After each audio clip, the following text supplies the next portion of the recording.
Okay, तो अब हम देखेंगे कंजेनाइटल हाइपरट्रोफिक पाइलोरिक स्टेनोसिस। इसके नाम ऊपर से देखते हैं, हाइपरट्रोफिक पाइलोरिक स्टेनोसिस मतलब पाइलोरस मसल की हाइपरट्रोफी हुई है, उसकी वजह से it is causing pyloric stenosis. Okay, it is hypertrophy of musculature of pyloric antrum which is causing primary failure of pylorus to relax and it is causing gastric outlet obstruction। ये होगी उसकी definition basic. फिर इसकी etiology क्या होगी, तो ये नाम है कंजेनाइटल मतलब चिल्ड्रन में होगा। तो risk is increased in new born who have taken erythromycin और एजिथ्रोमाइसिन या कोई anti bacterial drug in first 14 days after birth.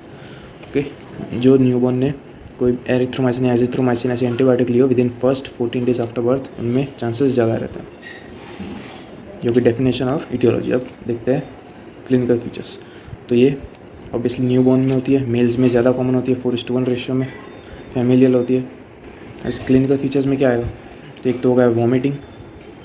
Vomiting भी कैसी होगी, प्रोजेक्टाइल वॉमिटिंग होगी और नॉन बिलियस मतलब बाइल उसमें नहीं होगा क्योंकि स्टमक का सारा कंटेंट बाहर आ रहा है, इसलिए नॉन बिलियस और प्रोजेक्टाइल। फिर हमको दिखेगा विजिबल गैस्ट्रिक पेरिस्टाल्सिस कि visible gastric peristalsis from direction left to right, ये डायरेक्शन में हमको दिखेगा गैस्ट्रिक पेरिस्टाल्सिस। उसके बाद अगर हम एग्जामिनेशन करेंगे तो हमें पाल्पेबल लंप दिखेगा of hypertrophied pylorus which will be olive like mass. ठीक है, ऑलिव लाइक मास होगा, मोबाइल स्मूथ फॉर्म जो मूव करेगा विथ रेस्पिरेशन और हमें वहाँ पे रेजोनेंट नोट दिखेगी ऑन परकशन।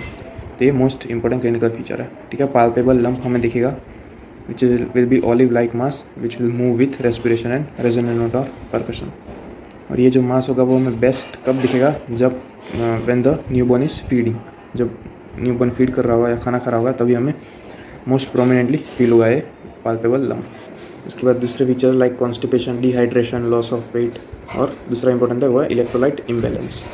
अब इलेक्ट्रोलाइट इम्बैलेंस वो किस टाइप का होगा, तो होगा हाइपोक्लोरेमिक मतलब क्लोराइड लेवल लो होंगे, hypochloraemic, hypokalaemic, metabolic alkalosis with paradoxical एसिडूरिया।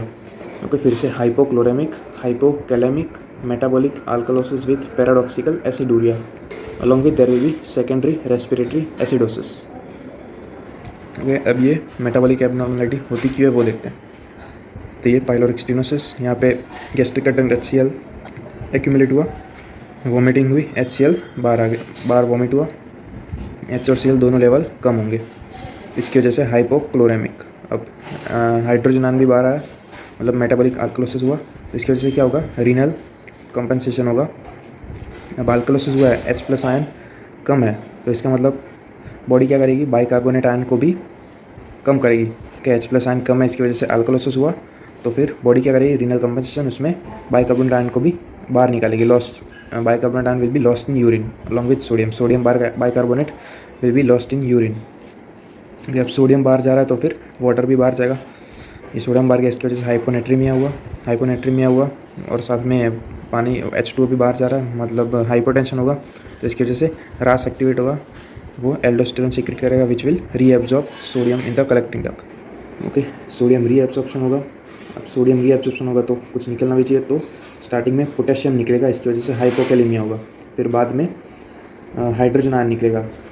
अब प्रॉब्लम क्या थी, पहले से ही हाइड्रोजन आयन निकल रहा था थ्रू वॉमिटिंग, प्लस यहाँ पे यूरिन में भी हाइड्रोजन आयन निकलने लगा, तो इसकी वजह से इसको बोलते हैं पैराडॉक्सिकल एसिडूरिया। एक बार फिर से समझा दो, HCl बाहर गया, H+ ion hydrogen ion chloride ion के लेवल लो हुए, मेटाबॉलिक अल्कलोसिस होगा, इसकी वजह से रीनल कंपनसेशन में sodium bicarbonate lost in urine, sodium के साथ साथ वाटर भी लॉस्ट होगा इन द यूरिन, उसकी वजह से रास एक्टिवेट होगा, अल्डोस्टेरोन सीक्रेट होगा which will cause reabsorption of sodium in the collecting duct. Sodium का रीअब्जॉर्प्शन होगा तो इसके साथ साथ पोटेशियम, स्टार्टिंग में पोटेशियम और बाद में हाइड्रोजन आयन का भी एक्सक्रीशन होगा, तो इसकी वजह से पैराडॉक्सिकल एसिडूरिया होगा। एसिडूरिया मतलब hydrogen ion lost in the urine. तो ये हमने देख लिए क्लिनिकल फीचर्स। कौन से थे, vomiting which will be projectile and non bilious, visible gastric peristalsis, palpable mass, olive shape mass, constipation, dehydration और ये मेटाबॉलिक एबनॉर्मलिटी। ये इंपॉर्टेंट नहीं। डायग्नोसिस कैसे करते हैं, सबसे पहले क्लिनिकल एग्जामिनेशन है कि हमको एक लंप पाल्पेट होगा, दूसरा है ultrasound is the investigation of choice कह सकते हो। Ultrasound is the investigation of choice, ultrasound of abdomen. तो इसमें हमें डोनट साइन दिखेगी।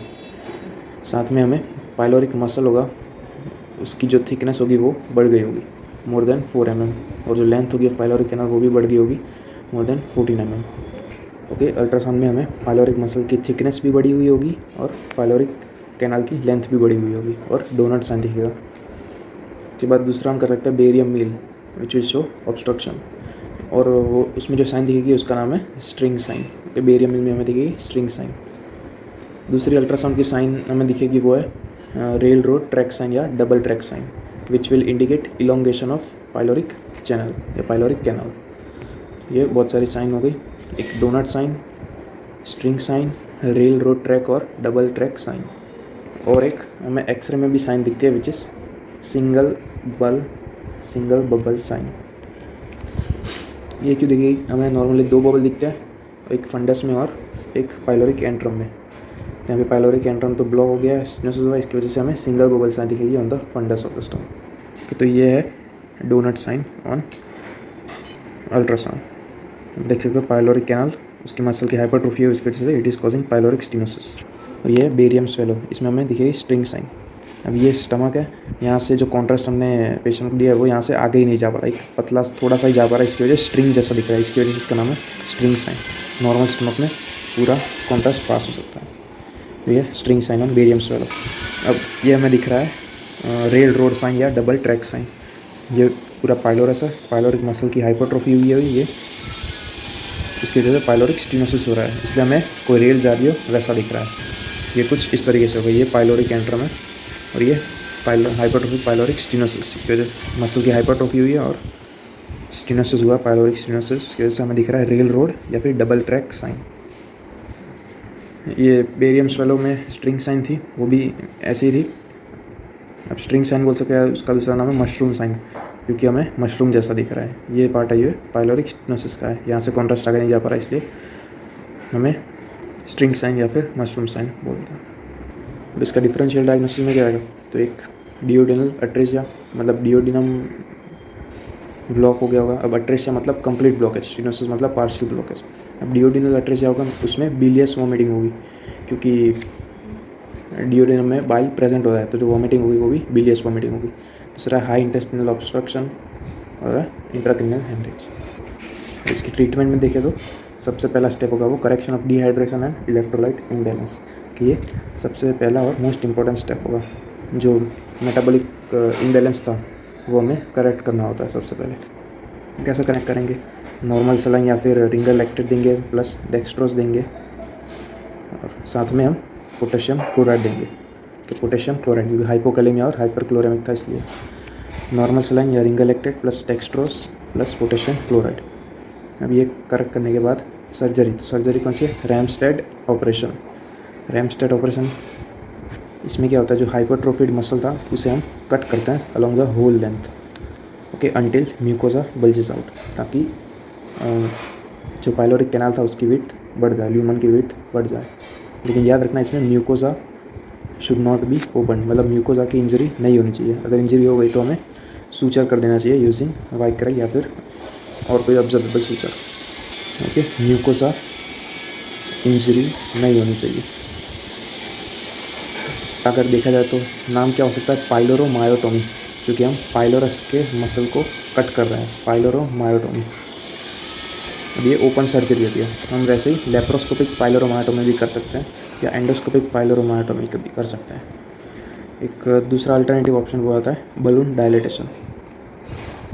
तो ये हो गया इसकी ट्रीटमेंट। सबसे पहला है most important correction dehydration and electrolyte imbalance, ये दे सकते हैं टू ट्रीट इलेक्ट्रोलाइट इम्बैलेंस। फिर रैमस्टेड ऑपरेशन, मेन वर्ड याद रखना है वो पाइलोरोमायोटोमी, पाइलोरोमायोटोमी। फिर अल्टरनेटिव है बलून डायलेटेशन। उसकी कॉम्प्लिकेशन क्या होगी? कॉम्प्लिकेशन तो रेयर है, लेकिन हो सकती है वो परफोरेशन हो सकती है, post operative pyrexia, hyperthermia, electrolyte imbalance भी रह सकता है और गैस्ट्रोएंटेराइटिस। अब इसकी मेडिकल ट्रीटमेंट एडवाइजेबल नहीं है, लेकिन अगर देनी हो तो एट्रोफिन मिथाइल नाइट्रेट, जो क्या करता है पाइलोरस मसल को रिलैक्स करता है, लेकिन उतनी एडवाइजेबल नहीं है। एट्रोफिन मिथाइल नाइट्रेट ये है रैमस्टेड्स ऑपरेशन। इसमें क्या करें हम, पाइलोरस मसल जो होता है उसको हम कट करेंगे to the whole length till mucosal layer is exposed या फिर बल्ज्ड आउट, लेकिन उसको कट नहीं करेंगे, म्यूकोजल लेयर को कट नहीं करेंगे। अगर कट हो गई तो वाइकल या एब्जॉर्बल सूचर से सूचर कर देना है उसको। अब इसकी मसल हिस्टोलॉजी क्या होती है? सबसे पहले होता है म्यूकोजा, अगर हम आउटवर्ड टू इनवर्ड देखें तो सबसे पहला होता है सीरोसा, फिर मस्कुलर लेयर, फिर सब म्यूकोजा और एंड में होता है म्यूकोजा। तो हमें इतने लेयर कट कर सकते हैं, लेकिन म्यूकोजा कट नहीं होना चाहिए। ये था कंजेनाइटल हाइपरट्रोफिक पाइलोरिक स्टीनोसिस।